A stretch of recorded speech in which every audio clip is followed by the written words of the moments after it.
Okay. Good morning, Katie. Hi, good morning, Senator. Thanks for a few minutes of your time here. I Happy appreciate to talk to you. Want to jump right into it if we could on the Iran nuclear agreement. Let's talk about why you're opposed to the deal.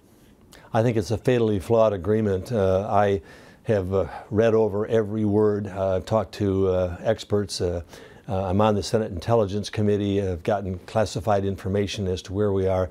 We literally conceded just about every goal we had going into this in order to placate Iran and to, quote, get an agreement. Interestingly enough and distressingly enough, just last evening we found out that the president claims that he has the votes to filibuster this issue and not even allow Congress to take a vote on this. The Iranian parliament will be voting on their side of the agreement, and the American people's representatives in Congress don't have a vote. So this is a new wrinkle to this, and the president is crowing over, I've got the votes, and therefore why do we even need to go through this? I'm not giving up on this fight. I think it has enormous consequences for the future and needs to be debated so the American people know where their representative and their senator stands, yes or no. We didn't come here. We didn't come here to dodge a vote, and particularly one of this importance. How should the U.S. be responding to Iran in the meantime? Well, in the meantime, I think we need to continue to point out that Iran is the world's largest sponsor of terrorism. They are engaged in countries throughout the Middle East in supporting the bad guys. And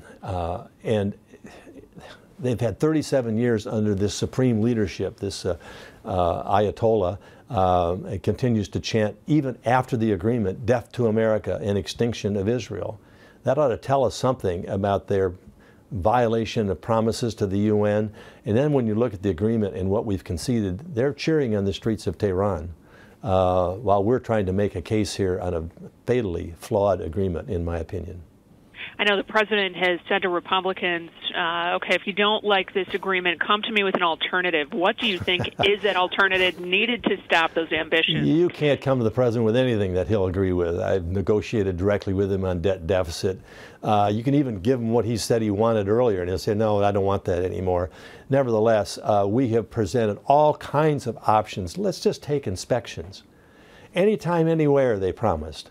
And so now we find out in the agreement that it's up to 24 days, so Iran has to scrub the place clean. Then we find out that even no American can be on the inspection team. The United Nations team is barred from investigating the facility that was used for nuclear weapon research. And the Iranians say, no, you can't go in there or any military facilities. We'll let you know whether or not we're okay there.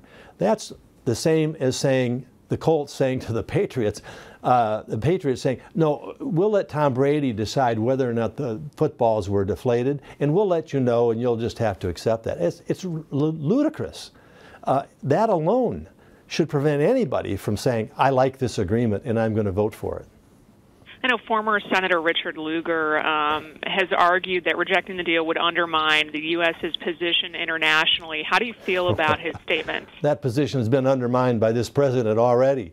Can't hardly get much worse. I don't buy that logic at all, and I don't think it applies to this agreement.